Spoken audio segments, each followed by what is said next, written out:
Okay, we're going to try something new today. Welcome back to the JB podcast. I am not able to record where I usually do with my usual equipment today, but there's so much that has happened this week. I've also been a little bit sick, so this has been a kind of a rough week to not post anything because so much has happened this week and I want to get into it. So I'm out for a walk and we're going to try and get into everything. And I apologize in advance if the audio quality isn't great or you don't like me huffing and puffing while I walk, but this is just how we're going to do things. So first off, let's get into the breaking news today. Bichette signs with the New York Mets. This is clearly a pivot after the Kyle Tucker news. Kyle Tucker, as we know last night, signed with the Los Angeles Dodgers because of course he signs with the Los Angeles Dodgers because who doesn't want to play for the Los Angeles Dodgers? Just seems like everybody wants to sign with the Los Angeles Dodgers, and it's led to this big discussion about, is this good for baseball, is this bad for baseball, whatever. I'm not, my whole thing on that has just been consistent. When Shohei Ohtani decided to defer basically his entire contract, a top 2 player in the sport is getting paid $2 million annually, you knew that was just something I didn't like. It wasn't that the Dodgers were spending money. It wasn't, and if I were the Dodgers, I'd be doing exactly what they are doing. They're doing whatever it takes to win.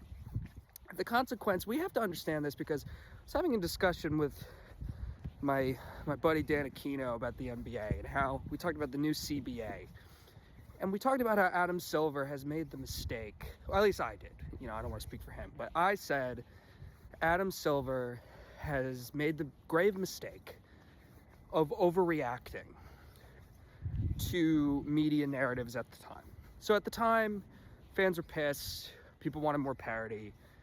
KD went to the Golden State Warriors. Now, something like that, I didn't think would happen again. I didn't think we'd get a star, or at least not for a while. I think most people understood that move was very much unique, where a guy who's that good signs with a 73-9 team. I think the odds of you seeing that again, especially looking at the reaction that KD had from historical figures in the game like Charles Barkley, these older guys, the pushback KD got, which he wasn't anticipating, at least near the amount he got. I think it would have told somebody, yeah, probably not the best thing to do that. It's probably not the best thing to just join a 73-9 team. So because of this, Silver and these new CBA talks have now gone completely too far, where now it's keeping a team like the Oklahoma City Thunder, who did it the right way, drafted young talent. It's going to keep them. It's going to be hard for them to keep that group together because of these new CBA rules, which does the opposite. They overcorrected. They too many good players on this team. They got to find some way to get rid of them. Yeah, well, that's not good either. So Rob Manfred, because there's going to be a lockout. There's only so many times you could say the Dodgers, and I know I said I was going to start this with Bichette, but this matters with the Kyle Tucker stuff, and I haven't gotten to react to that. Basically, what this means is there's going to be a lockout. All the owners in baseball are pissed off. They don't want to spend as much money as the Dodgers. I don't think that's great, personally. But at the same time, there should be this thing where, yeah, owners should be able to spend, but maybe someone who's the caliber of a Shohei Ohtani, maybe just tweak the deferrals. Maybe make sure players aren't allowed to defer their entire contract so every good player can sign with the team at the moment. Because there's a consequence to this. The Dodgers are eventually going to have to pay these guys. The deferrals are going to add up, and they're going to not spend as much money in a few years. It's a big reason why these other teams that spend money aren't doing it, because they want to be competitive each year and don't want to go through a decade long of paying these deferrals. The Dodgers are clearly okay with doing it for the sacrifice of building a dynasty in the moment. So, but here's the thing that's difficult about it, and what a Dodger fan will tell you, is that baseball's the most popular it's been in decades. We just had an amazing World Series. The year before wasn't a great World Series, but it was Yankees-Dodgers. The sport seems back in many ways. And I think Manfred deserves a lot of credit because he's someone who gets a ton of hate. But let's face it, his rule changes have enormously helped the game in the country. There's just no debate. The pitch clock, the shift rules, all that. He's just got to be careful with this lockout here and to not overcorrect, because ultimately dynasties are good for the sport, and I think this is a unique situation we're seeing here. I don't think these other teams are going to be willing to defer. I also don't think the Dodgers are going to be able to defer as long as they are. Maybe I'm wrong. I think you just have to tweak the way players can defer money. I think that's what it comes down to. Because at the end of the day, like, the Dodgers are stacked up, right? We get it. They almost lost the World Series last year. And a lot of people damn well, including the Toronto broadcast team, thought Toronto was the better team. On paper, the Dodgers are stacked. It looks like they're never going to lose a World Series again. But that's not how baseball is. Baseball is the weirdest sport out there. It's not like basketball, where you could stockpile stars and guarantee yourself a championship for the most part. Baseball's very different. So, with that being said, what do I think of the Kyle Tucker news? I don't love it. I don't love that so many teams seem out of it. But at the same time, I acknowledge dynasties are good for a sport. Look at the NBA. The NBA is probably the least popular it's been in a while because there's no dynasty. People want parity to a certain point. And it's important to keep that in mind because baseball had parity for years. It feels like a different team was winning every year. And the sport seemed dead to people. Now the sport seems back. It's because you got the dynasty of the Dodgers. You know, in the 90s, you had the dynasty of the Yankees. You know, you need these great teams to keep the sport, you know, in high regard. So basketball, I mean, the Lakers, the Celtics, the Heat, you know, like these teams that are at the top level with the stars join each other. Like, people want to see that. So it's important to acknowledge that too. But let's get into the Bichette stuff because that's the reason why. Because the Mets obviously wanted Kyle Tucker and they didn't get him. $50 million a year annually for 3 years. It's clear that Stearns doesn't want to go past that 3-year mark. It's the same deal with this Bichette contract, and there's opt-outs. So I just want to make sure that the mic is not being covered by my hand. But basically, Bichette is at this point where he's in his mid-30s. He's suffered some injuries, and he's not a good shortstop anymore. And because of this, the Mets already have Lindor. They traded for Marcus Semien in the Nimmo deal. So their second base and shortstop seem pretty set. So you got to assume, so it looks like Bichette's going to play third. And I think Heyman's confirmed that. So, with that being said, the Mets have basically replaced Brandon Nimmo, Pete Alonso, and Jeff McNeil with Jorge Polanco, Bo Bichette, and Marcus Semien, which on paper isn't that bad. Marcus Semien, the bat has gone down, but defensively is still really good. And Bo Bichette suffered injuries, but he's still a really good player. He hits 300, over 300, which is something Pete Alonso did not do. You could really look at this as, even though they plan on Polanco being like the DH first base, you could say like, oh, that's the Pete Alonso replacement. It's more like Bichette is, even though Bichette and Alonso are very different players. Bichette is a star level player, hits for average, hits around the same amount of homers as Kyle Tucker. And, even though he's not a great fielder at shortstop, we'll see how he does at third. I think what confuses me is a little bit of the run prevention thing. We're just going to have to trust that process with Stearns. But what's fascinating, the Mets are going to be must-watch for me because I like Bichette. And I think his home run in Game 7 is going to be forgotten as like an underrated home run. It was a huge home run. This guy was hurt. He's beat up. He comes in, hits that home run in Game 7. It really looked like Toronto was going to win. So I think with this, the Mets are fascinating to me because they're a team who lost almost every big name player that was on the team. Nimmo, McNeil, you call him big name or whatever, but mostly Alonso and Diaz. They lost all these guys. And so people are confused. They're like, what is this team now? Well, it's clear that they still want to contend because you're signing Bichette and you're bringing in Polanco. David Stearns' vision of contention is a complete 180 from most Met fans and even media members.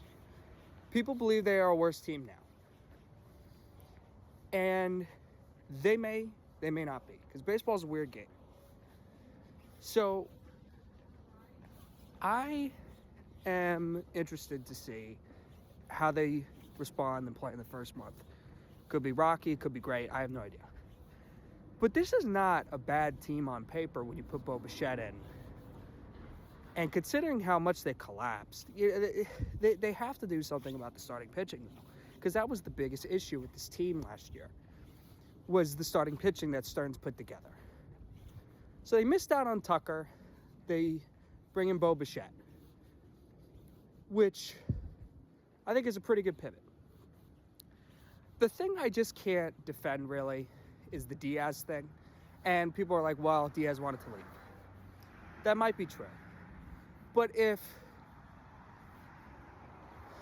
just seemed like they were too cute with those negotiations. If they were a little bit more, hey, we're willing to pay you more than these other teams and really get you over here and keep you here, just make Diaz look stupid for leaving your team from a money perspective. Make it super clear that he wanted to leave for the money. My glove is in your face. So Diaz being gone, I think really hurt the perception of this offseason, even more than the Pete thing, because the Pete thing, we've known for years that the Mets weren't completely sold on paying him long term. We knew Stearns wasn't the biggest fan. And Nimmo, whatever, salary, trade. And Jeff McNeil, similar deal. Didn't seem like he was a fit on the team anymore. And so, with all that being said, you bring in Polanco, you bring in Bichette, Marcus Semien. It's going to be a completely new look. I think you have some options and some flexibility with Brett Beatty and Vientos, whether you want to keep or trade one of them. I think Beatty's certainly on the table because there's no room for him in the infield. I think you could probably see a little switch between Vientos and Polanco at first. None particularly great defensively, which leads me to a question like, why didn't you just bring back Pete? But clearly didn't want to bring him on a 5-year contract. So it seems like the Mets, the vision and plan is there. You can't say they don't have a plan. You can't say that. You could say their plan's wrong, it's stupid. It might be. Stearns has a history of building a winning team in Milwaukee. And what I've always said is it's different to build a championship level team here. You have to be super efficient here. You can't have years where you're bad in like year 2 and year 3 unless you've had some major success before. The Mets were good in year 1, bought Stearns a year, basically. And you see 1 year of being disappointing. The Mets weren't even like a disaster, even though technically kind of, I guess for their standards, they were a disaster. But the thing is like, Stearns had expectations last year. They flopped. I think they won 83 games, right? 83 games something last year? Maybe 82. I think it was 82 games. So 82 games, missed the playoffs. Like, that's bad, And even though they were playing well during the season, and it was just bad year, especially with all the wild card spots you can get now. It's a bad season. We all know it. So he clearly thought there needed to be some change. And if you look at the talent on paper compared to the talent on paper last year, there's one thing that's consistent here is that the starting pitching is still a major question mark.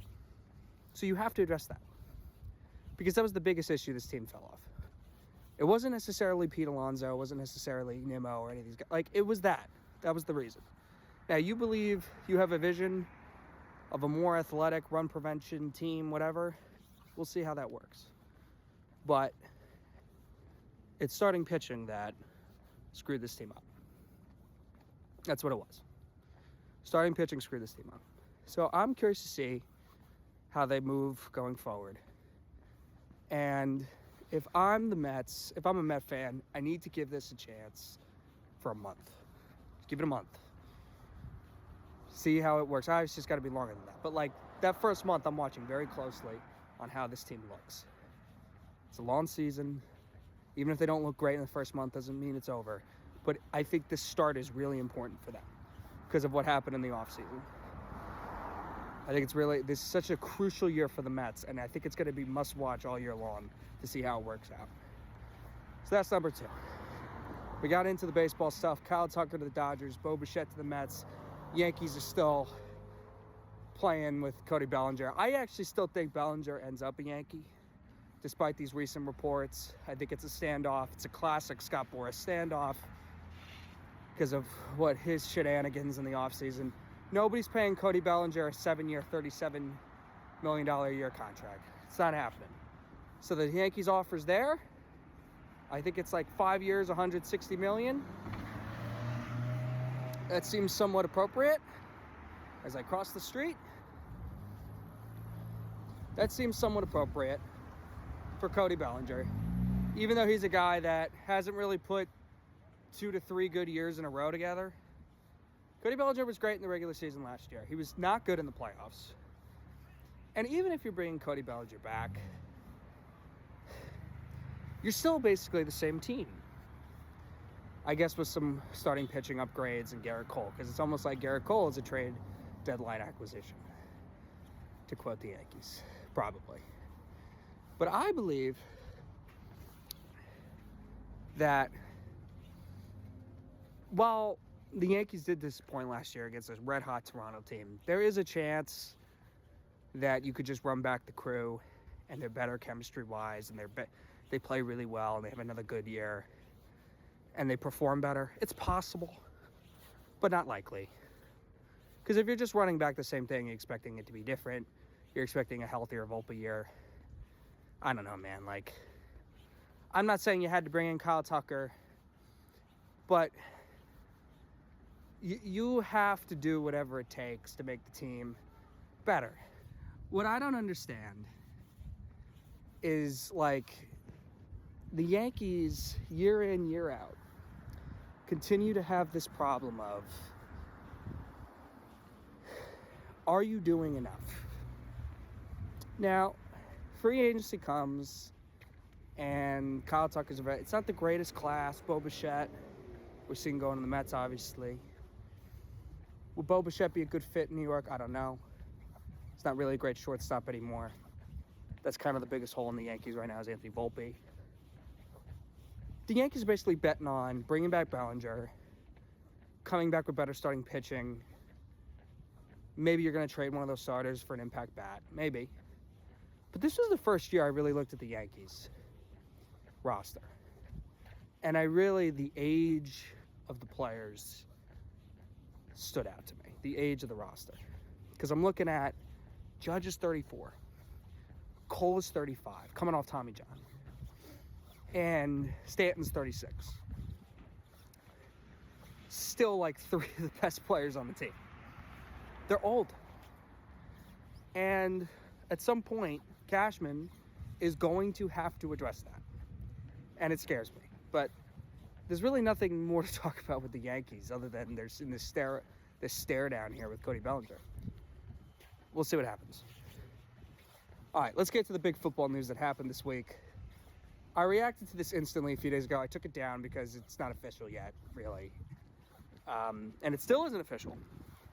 But it looks like, barring any setbacks, John Harbaugh is heading to the New York Giants.